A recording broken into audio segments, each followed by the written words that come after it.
Okay guys, welcome back to the garage. We're going to take this afternoon and go through the assembly process and the glue up of our Ipe backed bamboo reflex deflex bow. It's a lot to roll off the tongue. Really it's just gluing up a bow. The thing that we need to consider first and foremost when we undertake the assembly process is what kind of glue are we going to use. And there are several types of glues on the market. I'm really only intimately or familiar with three of them that I've ever personally worked with. Obviously we have the Titebond series of glues, Carpenter type glues, Titebond 2, Titebond 3. In my mind, after Titebond 2 there's no difference. They dry up, waterproof, and of course we want a waterproof seal. My trouble with Titebond is, and I don't know if it's my climate or what the issue is, but when I try to use Titebond, that stuff sets up on me way too soon. I'm not even done putting the glue on my last piece before the first piece is already pretty much dry. Being able to assemble under those circumstances is next to impossible unless you're just speedy at what you do.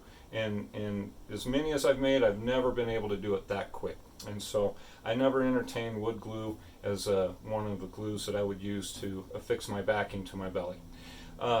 Unibond 800. It is a formaldehyde resin glue. Very great glue. It fills gaps. It's very flexible. Easy to use. Only trouble with it, couple problems with it. One, it has a shelf life on it. If you store it at, say, room temperature, the components, at least the liquid component, the resin component, is only going to last you about 3 months. If you refrigerate it, you might get 6, 9, maybe a year out of that glue. Otherwise, you got to use what you buy pretty quickly. And so if you're making lots of bows, not a problem. And so that part was never a problem for me. It sets up in about a half hour. And so here again, you're going to have to be moving pretty quick. You're going to have everything in order and know exactly what you're doing and be prepared and get everything set and done in a half hour. The nice thing about it is it sets up and you're able to start working your bow within 6 hours, no hot box required. And so there's no heat activation or anything as far as using Unibond 800. You can just use it in the garage this morning, get your parts glued together, and this afternoon be tillering your bow. That was the draw for me. The last glue that I'm real familiar with is Smooth On E40 epoxy. Now, that's pretty much the only glue I use at this point. It's an epoxy. It's the only epoxy that I use for putting together my bows at this point. It has a 90-minute pot life, which means you're in absolutely no hurry to get everything, get the glue surfaces glued up, get them all aligned, get it assembled, and tweak it any way you need. You got plenty of time to apply your clamping pressure however you want to do it, be it clamps or bands or whatever you choose to do. And you can still, even when it's done, take it out of the mold, fix a little something, tweak it, get it back in, however you need to do that, because the actual glue up process doesn't take very long, but the ability to be able to adjust what you have put together is priceless, and you always know that you're going to end up with exactly what it was that you wanted in the end. And so for this particular glue up, or the assembly that I'm going to do, I am going to be using Smooth On epoxy, and I'm going to go ahead and just kind of take you through all the tools that, not necessarily tools, but the bits and pieces that we're going to need to get this assembly done clean, quick, easy, and effective. So, all right guys, so here are the different accessories you're going to need to accomplish this glue up. Of course, got our glue right here, a big industrial sized package of plastic wrap, and of course the plastic wrap is so that when we're all done we just wrap the bow in that, keep our epoxy off of everything in its path. Gloves, keep the epoxy from getting on your skin. 2 spoons for measuring out our parts here, cup for mixing. Glue, or not glue, but the tape here, a couple purposes for the tape. We're going to tape off our belly, so we're going to put our painter's tape on the belly of our bow so that should we have any squeeze out of the epoxy, it is not going to soak into the raw wood of our belly. We don't want to be battling epoxy on that belly when we're trying to tiller the bow. It can get a little bit, it can get a little dicey when you do that. I have here in my chosen methodology of clamping is with rubber bands, and what this is just inner tube that's actually cut around the length of the inner tube like a couple times, so it gets pretty, you can get some pretty long lengths. And I got them set aside in length. So these are short, medium, long length inner tubes. Of course, clamping devices for other purposes, and then off screen, but and optional, 1 glass of beer. Let's see. Okay, over here we kind of got my work surface, where I'm going to be performing my assembly.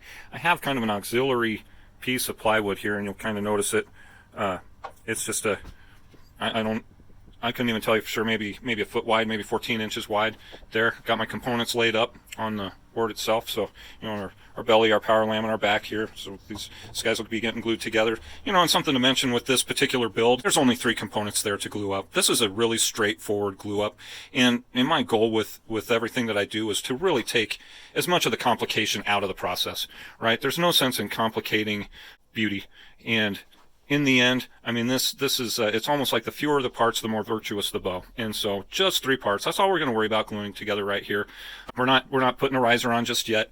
And yes, that's going to take a little more time and drying time. But, you know, I've always subscribed to the notion that haste is just not an ingredient in success. And so we're not going to rush this. We're going to put it together right. On the back side here, you can see this deal.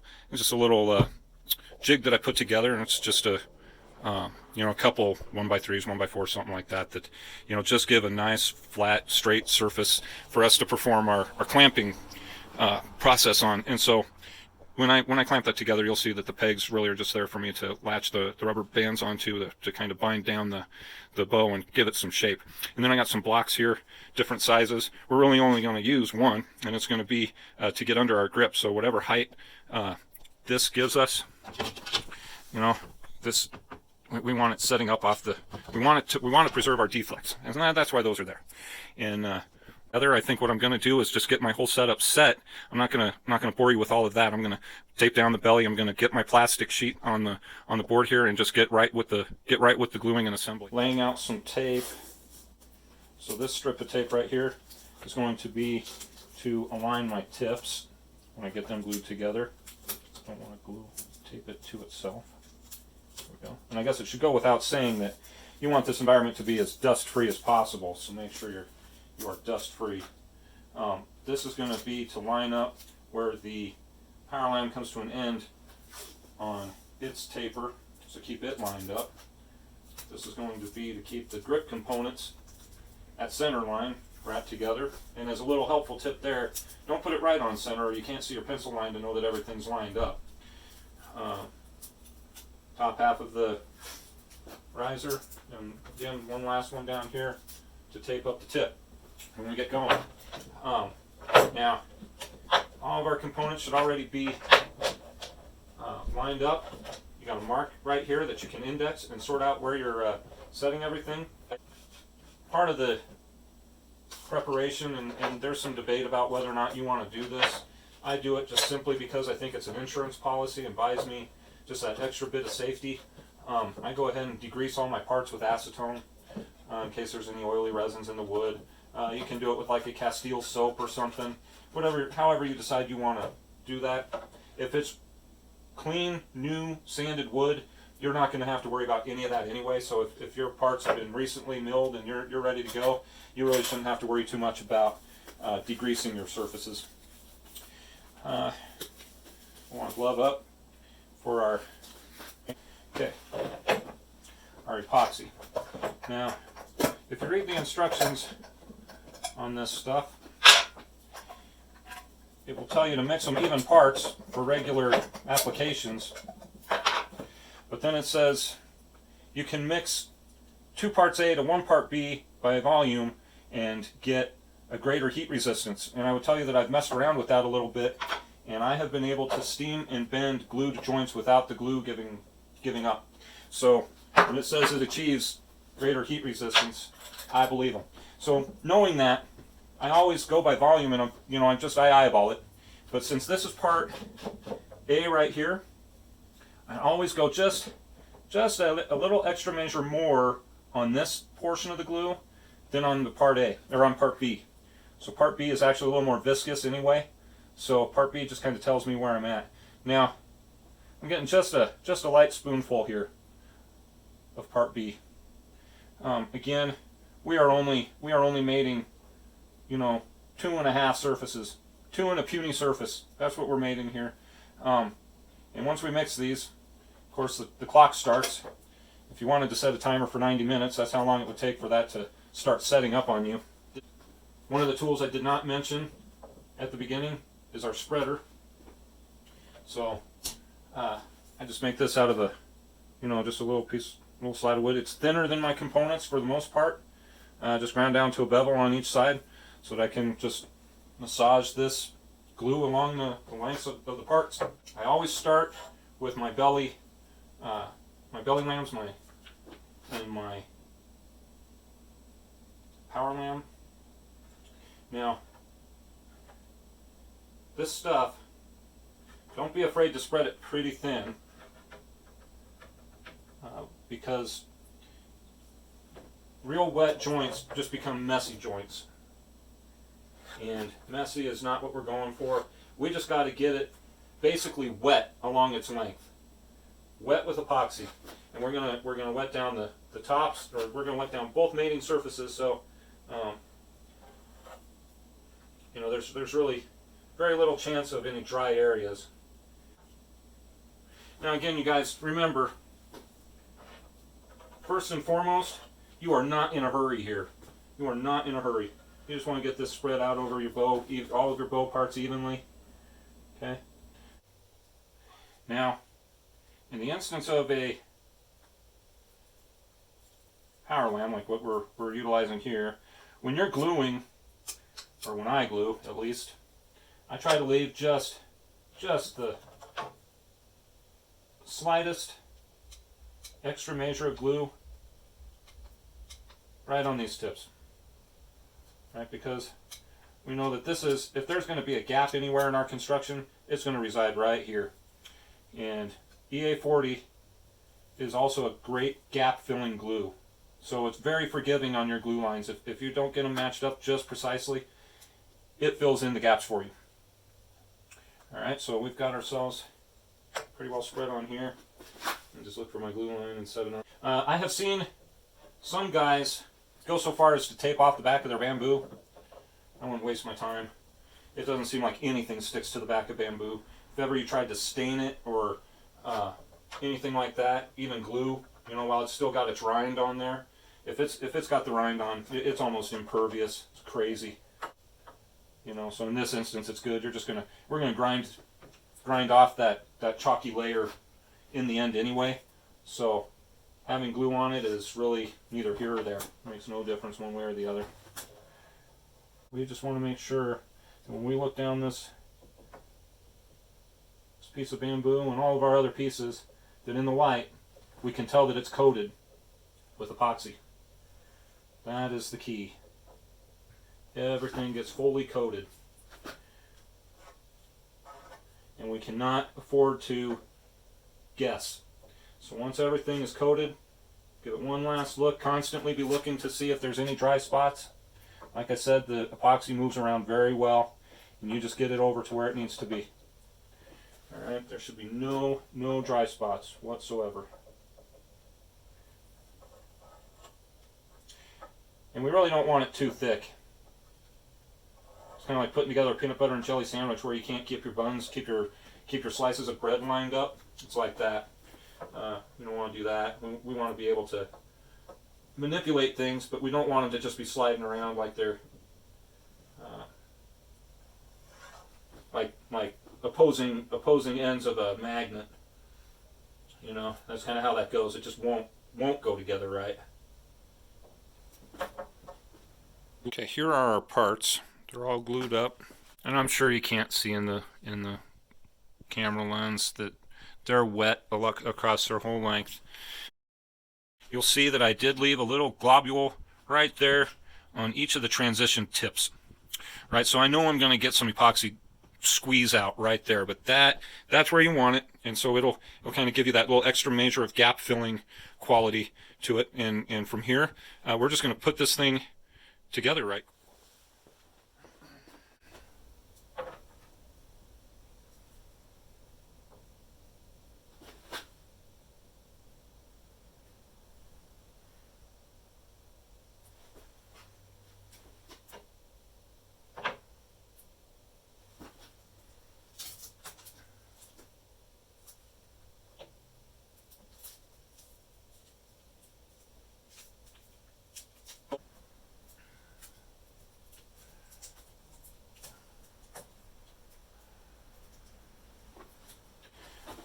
But you can see here how I got it right at my transition areas, right at the center, but not so much that we can't see our center line. And watch here.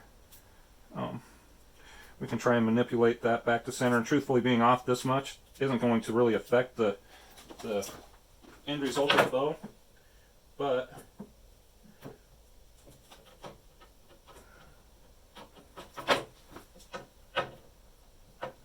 we can still get it moved. I tend to move it off to one end pretty thoroughly to try and eliminate as much of this extra spilled epoxy. But let's go ahead and take off all of our clamps here.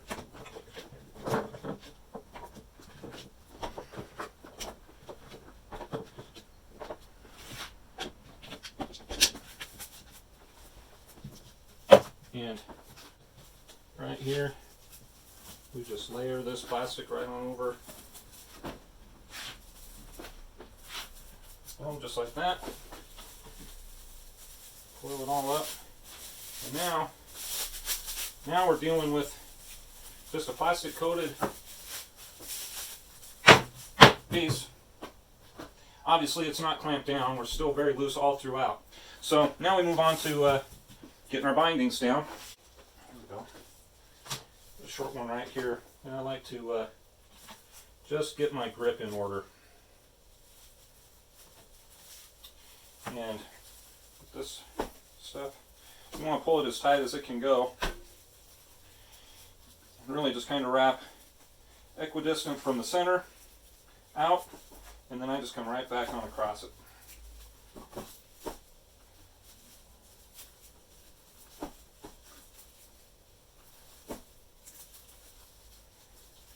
Back across. Once you start getting this many wraps on here, I'm telling you, you got just the right amount of pressure in through there, and it is holding everything nice and tight. Okay, and to wrap up, of course, just leave a little loop in there. Sorry, I'm probably like just bouncing all over the screen, but I always just finish off with just a little loop deal there. All right, so now we got our center in order.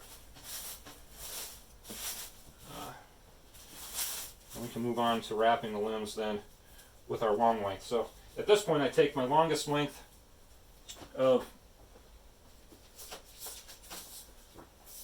so this is pretty long. I'll start right here on the grip again, and actually I'm going to go this direction. Feel a little better about going this way. And actually probably be best to overlap what you already have going. That way you know you're already tight before you're able to actually inflict some tightness on this. And right over that. You know, make sure you've got really good, right at that transition where your power lamb ends, you've got to have a good wrap right over top of that. And pretty tight wrap. So we're not necessarily overlapping, but we're not missing by much. Okay guys, here we are all wrapped up. You can see we've got our nice deflex right through here, and this is kind of what I was talking about with the whole tillering process. So take a mental picture of this now. You can see a great deflex, a good deflex right through the grip. The limbs come off in straight lines. So it's in straight line just like it was when we bent it only at the grip or heat and bent it there. The limbs are straight, and so functionally all the wood right here is relaxed. So when our finished bow comes to this shape on the tillering tree, the epee right here has reached a relaxed state. So there's no compression occurring on this epee belly until our bow looks exactly like this on the tillering tree. Okay, so remember that as we go along in these videos. So now what we're going to do is we're going to get this guy set up into some reflex. So now we're going to take a little block here to kind of keep our grip elevated a little bit, and we're going to wrap from the center out just past our power lamb. So out to where the boat, where our limbs are designed to flex on their own, right? So that's where we're going to wrap out to. And we're going to alternate pegs because we're going to come back again. So here's the power lamb right here. So I've wrapped just beyond it, and then I'm going to wrap back, and I'm wrapping this down as tight as I can get it. Just back to the grip here. Actually, I'm going to try and overshoot this and go all the way out to the other one here, which I think I can do without too much trouble. I will. So here's just past the power lamb on this side. And so this is doing a couple things. One, it's really drawing the bow down flat here, but it's putting again pressure right on that joint where the power lamb is interrupting the back and the belly. Get this mounted down here. All right. So in doing this, we're kind of straightening out our limbs this direction. But now comes the secret sauce. I got some blocks tapered on one side so that they'll set this way against the pressure, so it just keeps them from slipping out. That's what it does. So that's about a 5.5 inch rise right there. Okay. And we'll do the same on the other end. This is a fair amount of, if you're feeling this right now, it's a fair amount of strain to be putting this under. So it's taking a lot of effort to get this bow bent into this shape. This is going to be zippy, to say the least. Now, you can see the pretty extreme profile that we got going on here. When we take it out of the mold, you guys, it's going to give back probably 2 or 3 inches. Okay, so this is not the way it's going to finish. No more wraps in here. What we've done is we've bound the grip, and we're allowing the limbs to form their own tiller. We already tillered them. This is why we tiller in advance. And I kind of massage the limb because you know that the glue's kind of, it's having to move a little bit, so I kind of help it along here by way of just kind of exercising the limb in reverse a little bit. But that's it. It's taking the bend it wants. And so when we go to tiller this, we put the string on there, and we're going to try and take that deflex right back out of the limbs and make them straight again, just like they were before we glued it all up. And that's where all the safety comes from, because it's going to take a fair amount of strength or pressure or force to get these back to straight. But once they're straight, our belly lamb is relaxed. It's in a relaxed state. So that's what we're doing here. It's a coined a Perry Reflex glue process. Okay, so now that we are done, we're wrapped, we're basically in our form, so to speak, and ready to allow this bow to cure, we can do a couple of things. If you have a hot box, you can store it in your hot box and allow it to cure in the hot box. It's something like 160 or 180 degrees. Smooth on will cure in like 6 hours. And so you could cut your curing time down pretty significantly with a hot box. I haven't really got the space or desire for a hot box, so you get the same cure at room temperature in 24 hours. And so really what you exchange with a hot box is just more time. And I think I've probably said it a number of times that I'm not in a hurry when it comes time to completing these bows. I'm more interested in the quality of the output. And so I'm going to give this 24 hours to cure in the den, and then we will be ready to move forward from there. All right, guys, thanks for sticking with me all the way to the end. This is it for the assembly process as far as the main bow goes. From there, we will clear it out of its plastic and the rubber bands and etc. Clean off the epoxy and put on a riser, and that'll be the subject of our next installment. So make sure you subscribe to the channel. You can follow me on Facebook at Meadowlark Adventure Gear. Every time I post to this channel, I post it on my Facebook. So if you want to keep up with this build, that's the quickest way to know. Make sure you subscribe and even follow in order to get those updates so that you can keep up. And I will see you with the next step.